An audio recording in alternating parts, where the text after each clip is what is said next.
നിങ്ങളിപ്പോൾ ഈ കണ്ട സാധനം എന്ന് പറയുന്നത് കല്ലോ അല്ലെങ്കിൽ പ്ലാസ്റ്റിക് കൊണ്ട് ഉണ്ടാക്കിയ സാധനമൊന്നുമല്ല.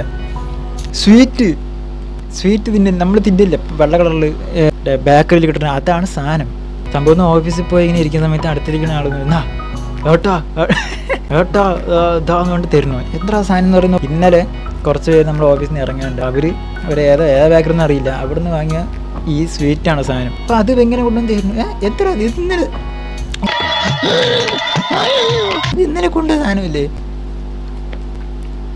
അയ്യറപ്പ അതിനൊരു വള്ളിയോ പുള്ളി തെറ്റ് ഒന്നും സംഭവിച്ചില്ല. ഇന്നലെ തന്ന സാധനം അവൻ കഴിക്കാതെ അവിടെ വെച്ചിരിക്കണം ടേബിളിൽ. ഇന്ന് വന്ന് നോക്കുമ്പോൾ അതേപോലെ ഇരിക്കണം, ഒന്നും മാറിയില്ല, അതേപോലെ ഇരിക്കണം. എന്താ ഇത് പ്ലാസ്റ്റിക്കാണ്, എന്തൊരു അരിയാണെന്ന് അറിയില്ല, അതങ്ങനെ ഇരിക്കണം. എന്ത് കെമിക്കലാണോ യൂസ് ചെയ്തത് ഒന്നും അറിയില്ല. അപ്പോൾ നമ്മൾ എന്ത് സാധനമായാലും കുറച്ച് നേരം വെച്ചാൽ അതിൻ്റെ മണം അടിച്ചാൽ പോലെ വെറുമ്പോൾ വരും. മച്ചാനെ വാള ഇന്ന് കിട്ടിയ മഴക്കുള്ളൊരു കോളുണ്ടല്ലോ, ഒരടിക്ക് കോളുണ്ടെന്നല്ലേ കേളപ്പെട്ട ഇവന്മാർ വരും.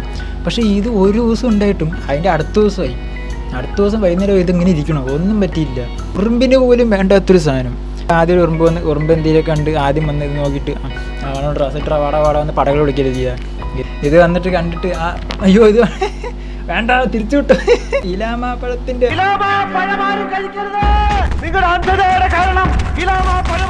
പിന്നെ വൈകുന്നേരം ഇറങ്ങാൻ സമയത്ത് നോക്കി ഇവനത് പേപ്പർ വെയിറ്റ് പോലെ ആ മൊക്കിലിങ്ങനെ വെച്ചിരിക്കണം. ഇപ്പോൾ കണ്ടില്ല, അതേപോലെ വെച്ചിരിക്കണം. എന്ത് പ്രിസർവേറ്റീവ്സ് അവർ യൂസ് ചെയ്യാൻ അറിയില്ല.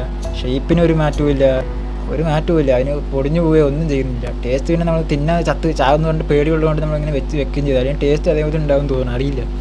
അപ്പം അങ്ങനെ ഒരു വിചിത്രമായൊരു സംഭവം ഉണ്ടായി. അപ്പം പറയണമെന്ന് വിചാരിച്ചു. ബൈ. ഓക്കെ.